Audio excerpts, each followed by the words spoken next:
I have been counsel for the American families of the people of Ashraf for, as Jean-Pierre said, 7 years, and currently am a member of the team that is pursuing the petition to remove the absurd terrorist label to which Paulo Casaca just referred.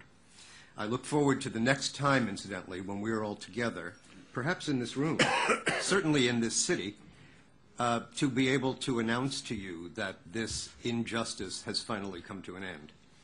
But until that time, I've been asked to address not that subject, but two related ones.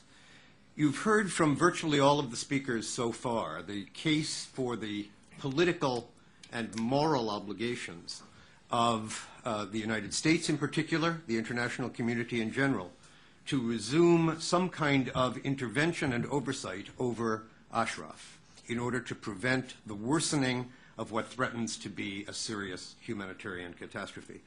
What I want to do is to provide for you some of the legal reasoning that underlies that case.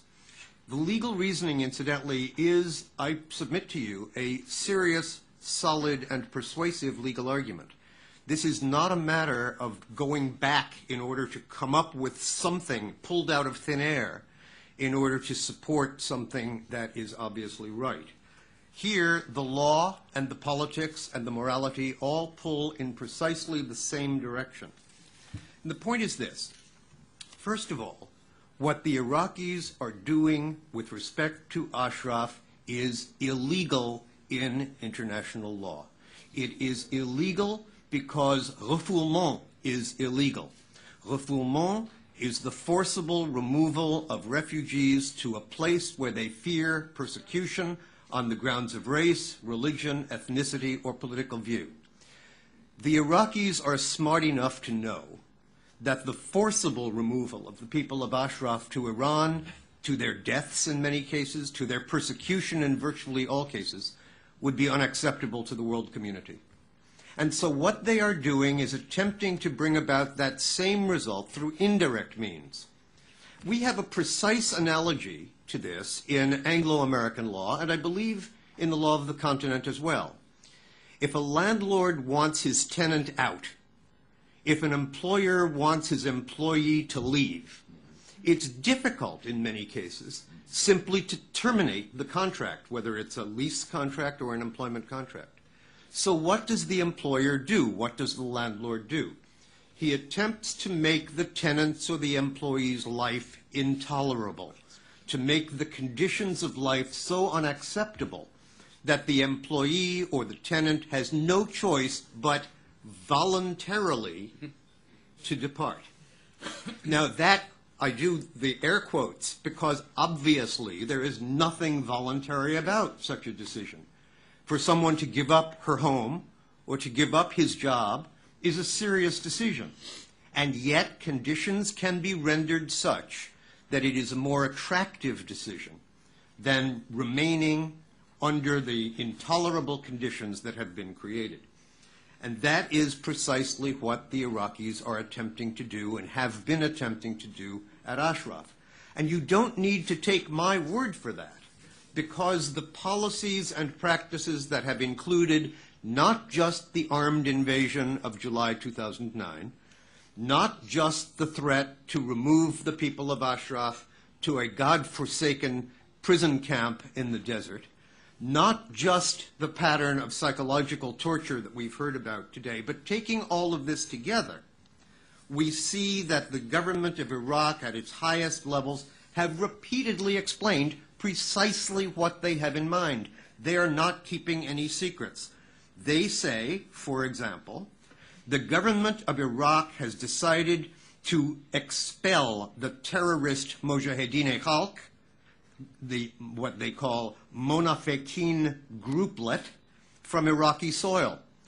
The file on the terrorist Monafekin grouplet will soon be in its final stage, that is, expulsion from Iraq.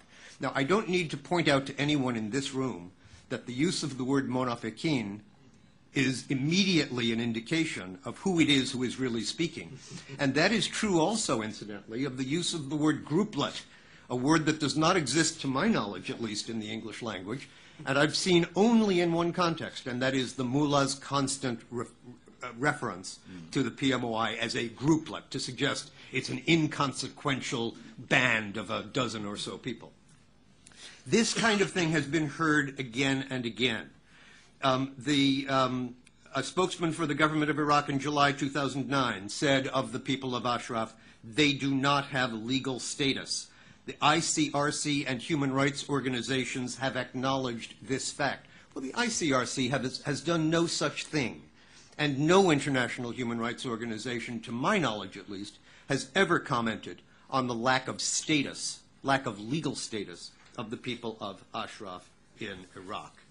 So there should be no doubt that the same legal principles that conclude in the illegality of forced refoulement also lead to the conclusion that indirect refoulement, constructive refoulement, if you like, is equally prohibited as a matter of international law and equally to be condemned by the entire international community as a matter of law. Second point, what is the role of the United States in all of this? Again, you've heard speakers explaining the moral obligations on the United States because we created this mess after all, and the political obligations on the United States, is the future of the Middle East. But there are legal consequences as well, and I will merely allude to two of them. The first is Article 45 of the Fourth Geneva Convention, which specifically addresses the circumstances in which a party that has custody of a group of protected persons may transfer that custody, and it may transfer that custody, to a transferee state. But in doing so, it must guarantee that the transferee will respect the internationally protected rights of the transferred persons. At the time that the transfer took place in 2009, the United States announced that it had such assurances from the Iraqis. I suggest to you that anybody who has watched these videos, or anybody who watched the videos of the invasion in 2009 know that humanitarian treatment is not running armored personnel carriers through a fence.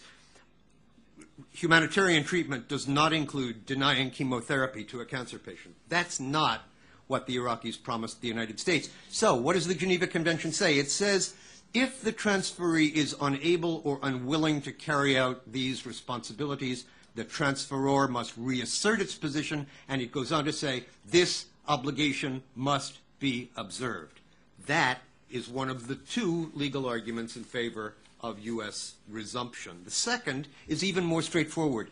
At the time that the protected person status was declared, not granted, but declared by the United States in the summer of 2004, each member of Ashraf was asked to sign a contract. And the contract said that the people of Ashraf would give up their arms, would not fight back against the Iraqis, and in exchange for that, the multinational force Iraq would provide for their protection until final disposition could be made. That has not happened.